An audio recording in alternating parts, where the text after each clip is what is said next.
कभी खाड़ी के तेल पर हमारी सांसें टिकी रहती थीं। लेकिन अब हालात ऐसे हैं कि भारत तो दूर विदेशी कंपनियों को भी अपने पत्ते बदलने पड़ रहे हैं। और अब बात भारत की नायरा एनर्जी की है, जिसने अमेरिका और यूरोप की दबंगई के बीच नया रास्ता निकाल लिया है। देखिए दोस्तों, जब देश के खिलाफ साजिश रची जाती है तो उसका जवाब सिर्फ सरकार नहीं देती।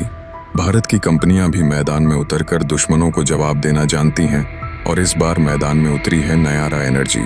अब सुनिए असली खेल क्या है। अमेरिका ने रूस पर सैंक्शन लगाया, जिसके बाद यूरोप ने रूस से तेल खरीदने वालों को धमकाया, और इन सब के बीच निशाने पर आ गई भारत की नायरा एनर्जी, क्योंकि वह रूस से कच्चा तेल खरीद रही थी और उसे रिफाइन करके यूरोप तक भेज रही थी। क्योंकि अब सबसे बड़ी खबर आ रही है और बताया जा रहा है कि इराक से भारत में तेल आ रहा है, जिसे नायरा ने खरीदा है, और ना सिर्फ आ रहा है बल्कि डिलीवर भी हो गया है। फिलहाल भारत की नायरा एनर्जी ने अचानक यह फैसला कैसे ले लिया और यह किस रणनीति का हिस्सा है, यह सारी जानकारी इस वीडियो में समझते हैं। लेकिन आगे बढ़ने से पहले इस वीडियो को लाइक करके चैनल को सब्सक्राइब जरूर कर लीजिए। अब सबसे पहले देखिए दोगलापन। जब अमेरिका खुद भारत को बोलता है कि रूस से तेल मत खरीदो, उसी समय अमेरिका खुद छुपकर रूस से फर्टिलाइजर ले रहा था और यूरोप भी एलएनजी ले रहा था। लेकिन जब भारत की नायरा एनर्जी ने रूस से डिस्काउंट पर तेल खरीदा और उससे यूरोप को पेट्रोल डीजल बेचना शुरू किया, तब यूरोपियन यूनियन ने जल भुनकर बैन लगा दिया। यूरोप ने कहा कि हम अब नायरा और रिलायंस जैसी इंडियन कंपनियों से रिफाइंड ऑयल नहीं खरीदेंगे। अब जरा सोचिए, एक तरफ यूरोप इंडिया से एफटीए यानी फ्री ट्रेड एग्रीमेंट मांग रहा है, और दूसरी ओर हमारी ही कंपनियों को टारगेट कर रहा है। क्या ये दोस्ती है या फिर आर्थिक दबाव की चाल? फिलहाल कुछ भी हो, जैसे ही यूरोप ने बैन लगाया, नायरा के रिफाइनरी ऑपरेशंस पर असर पड़ने लगा। रूस से आ रहा डिस्काउंटेड कच्चा तेल तो था, लेकिन बेचे कहाँ? लेकिन दोस्तों, यहाँ से शुरू होती है असली कहानी, जो है आत्मनिर्भर भारत की। नायरा एनर्जी ने हार नहीं मानी, बल्कि एक ऐसा रास्ता चुना जिसने अमेरिका और यूरोप की आंखें खोल दी।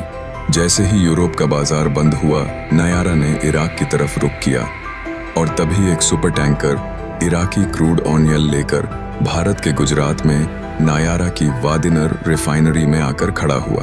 अब समझिए इस चाल को कि रूस से तेल की सप्लाई बनी रही और अब इराक से भी सप्लाई शुरू कर दी।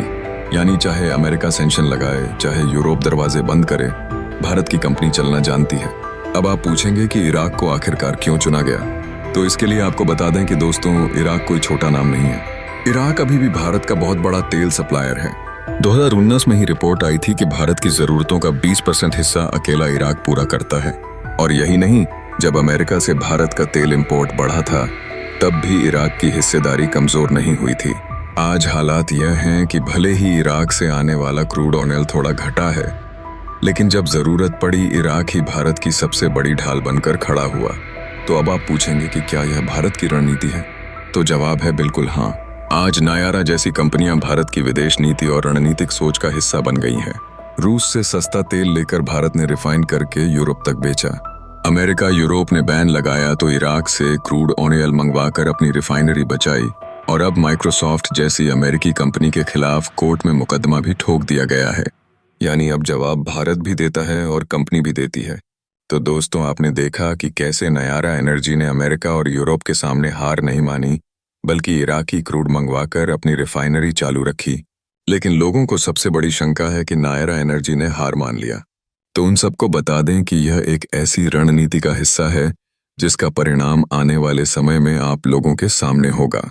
लेकिन कहानी यहीं खत्म नहीं होती। अब नायरा एनर्जी ने सीधा अमेरिका की टेक कंपनी माइक्रोसॉफ्ट को कोर्ट में घसीट लिया है। जी हाँ, जो अमेरिका हमें रूस से तेल खरीदने पर नसीहतें देता है, अब उसकी ही सबसे बड़ी कंपनियों को भारत की जमीन पर घसीटा जा रहा है।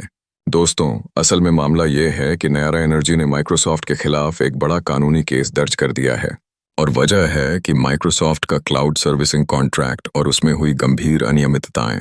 नायरा का कहना है कि माइक्रोसॉफ्ट ने उसे गलत सॉफ्टवेयर सर्विस दी, जिससे उसके ऑपरेशंस प्रभावित हुए। मतलब जब नायरा को अपनी रिफाइनरी बचाने की जिद करनी पड़ रही थी, उसी समय माइक्रोसॉफ्ट जैसी बड़ी अमेरिकी कंपनी ने उसके टेक्नोलॉजी इंफ्रास्ट्रक्चर में गड़बड़ी कर दी। और अब नायरा एनर्जी ने भारत में माइक्रोसॉफ्ट को लीगल नोटिस भेज दिया है और केस कोर्ट तक पहुंच चुका है। और कमाल की बात यह है कि अमेरिका की माइक्रोसॉफ्ट को झुकना पड़ा। और आप खबर में देख लीजिए कि 12 घंटे के पहले ही उन्हें सर्विस दोबारा से चालू करनी पड़ी। अब जरा सोचिए, एक ओर अमेरिका चाहता है कि भारत की कंपनियां रूस से दूरी बनाएं, दूसरी ओर उसकी ही कंपनी माइक्रोसॉफ्ट भारत की कंपनी का नुकसान कर रही है। भारत जब अमेरिका से व्यापार करना चाहता है तो उसे टैक्स की धमकी दी जाती है। भारत की कंपनियां जब वैश्विक बाजार में आगे बढ़ती हैं तो सैंक्शन और केस का डर दिखाया जाता है। लेकिन अब जब भारत की कंपनी ही अमेरिका की कंपनी पर मुकदमा ठोक रही है तो यह दिखाता है कि अब भारत झुकता नहीं, सीधा मुकाबला करता है। जहां नाइयारा एनर्जी का यह कदम सिर्फ खुद की लड़ाई नहीं है, यह एक संदेश है हर भारतीय कंपनी की ओर से अमेरिका की दादागिरी के खिलाफ।